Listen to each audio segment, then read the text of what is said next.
The book of Isaiah, specifically chapter 53, is one of the most significant portions of the Old Testament, as it prophesies about the suffering servant, a figure that has been interpreted in various ways in both Jewish and Christian traditions.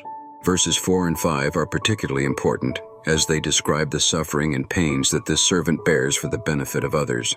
Surely he has borne our griefs and carried our sorrows, yet we esteemed him stricken, smitten by God, and afflicted. This verse suggests that the servant carries the illnesses and pains of others, assuming the suffering that actually belongs to humanity. The mistaken perception that he was punished by God reflects the blindness of the people in not recognizing the true purpose of his suffering.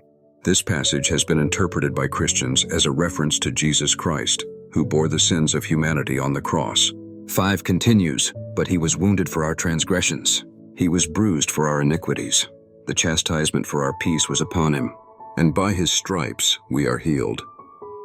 Here it emphasizes that the suffering of the servant is not in vain, but rather has a redemptive purpose. He is wounded because of the transgressions and iniquities of others, and his suffering brings peace and healing.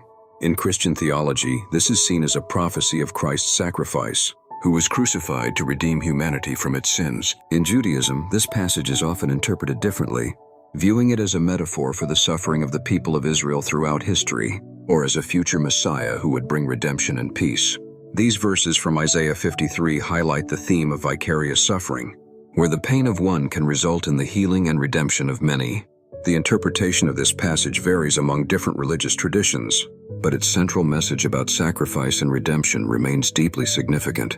If you've enjoyed the content, I invite you to subscribe so you don't miss any updates. Your support is very valuable. Thank you for being here, and may God bless you always.